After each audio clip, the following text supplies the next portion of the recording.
2:30 वाजायला आले. जेवलात का तुम्ही? जेवलात? माझं असंच झालं आज. आता सगळीकडे धूळ एवढी झाली आहे, तुम्हाला सांगते. थंडीच्या दिवसात धूळ एवढी उडते समोर, आणि त्यात गटरींची कामं, रस्त्यांची कामं, त्यामुळे धूळ आज अगदी हात माझे चरचरीत झाले. सगळे धूळ काढून सगळीकडे. कितीतरी काही करा, हातात मोजे घाला, सॉक्स घाला, काही घाला, सगळी धूळ धूळ लागली. असं चल आता मी जेवते. भूक लागलेली आहे.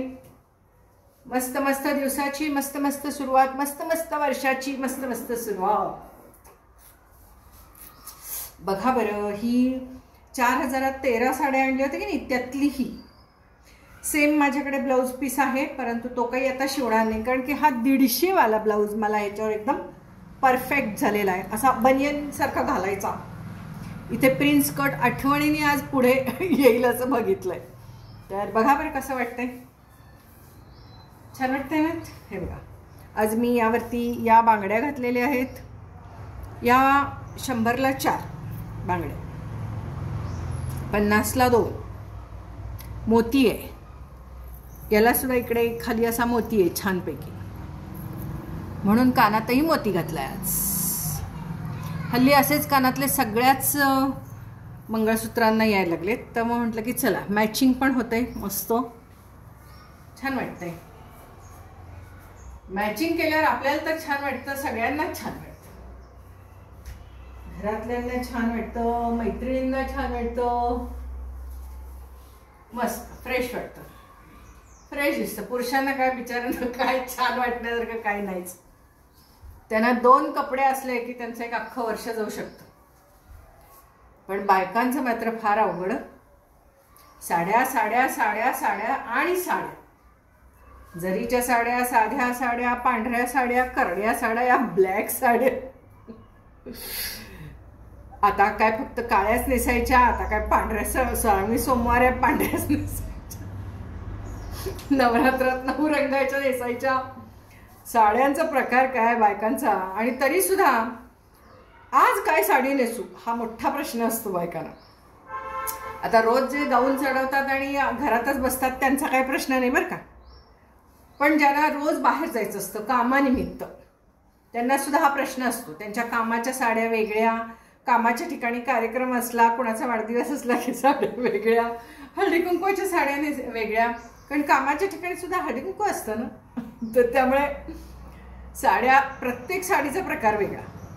आणि एवढं करून दुसऱ्या समोरची साडी आपल्याला आवडत असते हे, आणि फार मजेची. तिची साडी बघितल्यावर वाटतं ही साडी आपल्याकडे नाही आहे, अशी छान आहे साडी आपण म्हणतो. आणि भरपूर मनमोकळेपणाने म्हणायचं बरं का समोरच्या व्यक्तीला, मैत्रिणीला. ओळखीची असू दे, अनोळखी असू दे. अगदी अनोळखी सुद्धा तुम्ही मार्केटमध्ये गेलाय, एखादी समोरून साडी नेसून आलेली आहे, भलेही ती फारशी नसू दे, तरी म्हणायचो रंग छान आहे हो साडीचा, छान आहे, मस्त दिसते, लांबून खूप छान दिसते बरं का. त्या बाईला इतकं आनंद होतो. एकच शब्द अनोळख्या व्यक्तीला सुद्धा एकच वाक्य आपण म्हणू शकतो एखाद्या स्त्रीला, आणि तिला इतका आनंद होतो.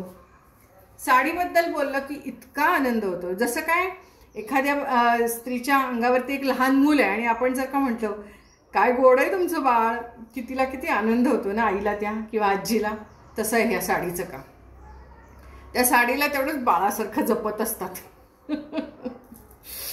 आणि एवढं करून दर कार्यक्रमाला वेगळी साडी पाहिजे आजकाल.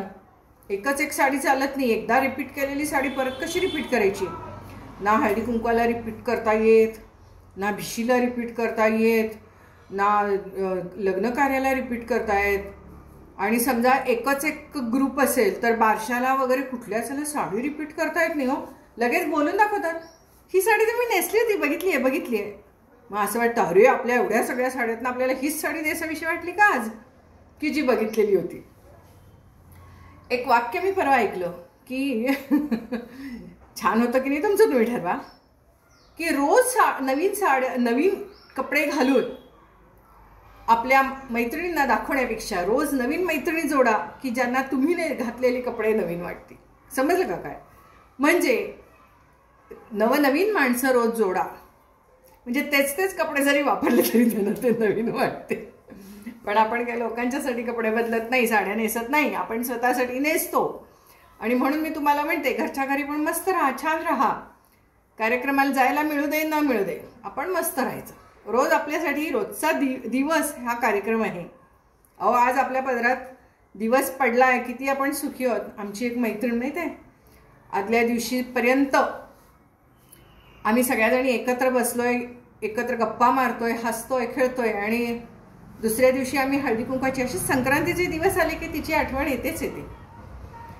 आणि दुसऱ्या दिवशी आम्ही सगळ्यांनी मिळून तिच्या घरी हळदी कुंकू करायचं ठरलं. म्हणजे आम्ही एकत्र हळदी कुंकू करतो आमच्या ग्रुपचं. मग तिच्या घरी हळदी कुंकू करायचं ठरलं. मग सगळ्याजणी आपलं आपलं घेऊन येतात, सगळं आपलं घेऊन येतात. तांदूळ, गहू, ओट्या, पुन्हा ते हरभरे, गाजरं आणि ते सगळं तिळगुळ, वस्तू, हळदी कुंकू सगळं आपलं घेऊन यायचं. ते काही तिथलं वापरायचं नाही. पण त्या मैत्रिणीच्या घरी करायचं ठरलं. आणि सकाळी 6 वाजता म्हणजे फोन आला, पटकन या, पटकन या. मग मी पटकन धावत गेले.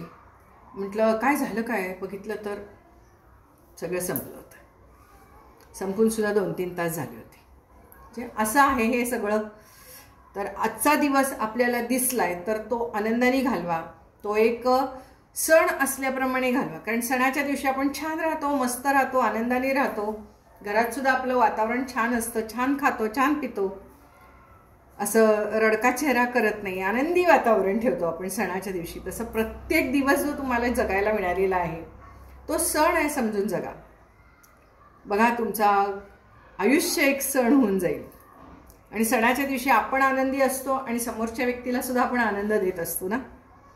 तर तसंच राहा, आयुष्यात पॉझिटिव्हिटी पसरवा, सकारात्मक राहा, आनंदी राहा, मस्त मस्त राहा, मस्त मस्त जगा. असं काही वाटायला नको, अरे आपलं माझ्याकडे एवढ्या साड्या होत्या, माझ्या नेसायच्याच राहून गेल्या. आमच्या सासूबाईंच्या बाबतीमध्ये असंच झालं होतं. एवढ्या साड्या होत्या, एवढ्या साड्या होत्या. पण हळूहळू नंतर त्यांना अंगावरती फक्त कॉटनच बरं वाटायचं. बाकीच्या साड्यांची थप्पीच्या थप्पी घरात तशीच लागलेली. आणि मग नंतर त्या अशाच अचानकच हार्ट अटॅकनी गेल्या. मग अर्थातच त्यांच्या दिवसकर्माला त्या सगळ्या साड्या अशा आम्ही ज्यांना म्हणजे त्यांच्या मैत्रिणी असू देत किंवा माझ्या बहिणी, त्यांच्या पुतण्या, त्यांच्या भाच्या, त्यांच्या बहिणी, ह्या सर्वांच्या समोर आम्ही त्यांच्या सगळ्या साड्या ठेवल्या. आणि तेव्हा आम्ही बघितलं त्यांचं कपाट रिकामं केल्यावर कितीतरी साड्या अशा घड्या तशाच होत्या. दिलेल्या कोणीतरी असतात, नंतर नेसूया, फॉल पिको करायचं राहिलेलं असतं, ब्लाऊज शिवायचं राहिलेलं असतं. असं कितीतरी साड्या, कितीतरी त्यावेळेला काही ड्रेसेस नव्हते तर कितीतरी स्वेटर्स, कितीतरी परकर नवे कोरे कचकचित होते त्यांचे. त्यामुळे नेसायचं राहिलं असं वाटून देऊ नका. आहे तोपर्यंत लेवून घ्या, नेसून घ्या छान छान. उद्यावरती ठेवू नका, कारण माहीत नाही उद्याचा दिवस आपल्याला मिळणार आहे की नाही. ही म्हणजे निगेटिव्ह विचार नव्हे हा, पण आजचा दिवस आनंदी करण्यासाठी आजच जगून घ्या. चला, हॅपी रहा, आनंदी रहा.